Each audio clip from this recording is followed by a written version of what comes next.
What we've made clear is that this administration will not just kick the can down the road. Immigration reform is no exception.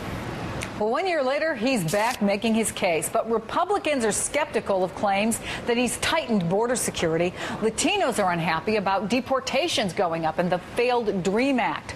Senator Robert Menendez is one of the leaders who has the president's ear on this issue. He joins me now from Capitol Hill. Senator, good morning. Good morning, Chris. You know, for the past couple of weeks, you've been one of the leaders behind closed doors with the president to talk about this. And there have been some reports that there have been a lot of concerns raised. Sometimes it's gotten a little tense in there. What has the president told you about this?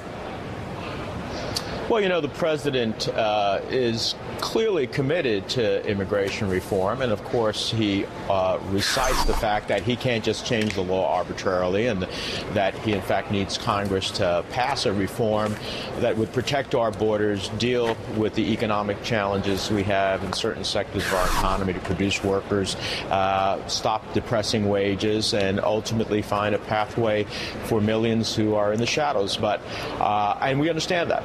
The problem is that what the administration has done has been all on the enforcement side and has used none of its discretionary powers, administrative powers, to provide some relief to immigrants in this country. Two separate issues. Let's talk about border security first, because the argument we're expecting him to make is, look, we've spent so many tens of millions of dollars, hundreds of millions, an unprecedented focus on border security. And in fact, at the same time, they have decreased the number of folks who are being deported who are not criminals. So obviously, border security being a critical portion of this, are you supportive of the way that this administration has been dealing with border security, including those deportations?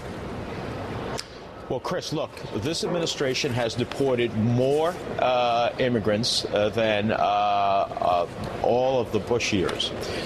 Secondly, this administration has doubled the Border Patrol on the border. Last year, we sent $600 million additional dollars in related border enforcement on the southwest border. He has sent the National Guard to the border.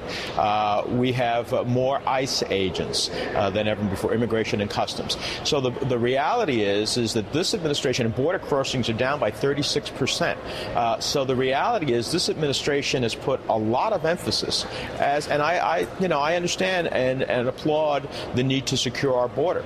But at the same time, if you talk to farmers, they'll tell you, I need this immigration problem resolved because I can't get people to pull crop from the field. If you talk to the hotel industry, they'll tell you, look, we can't get people, no matter what we pay, to do some of the critical jobs we need. If you talk to the high-tech people in Silicon Valley, they want to increase visas because they don't have enough engineers in this country to do some of the great work that we want to continue to export throughout the world. So the reality is that it has all been on the enforcement side, and our friends who believe in enforcement only as a solution to the problem will never be satisfied. Well, we're going to be listening very closely to what the president has to say later today. Always good to see you, Senator. Thanks so much for coming on. Good to be with you.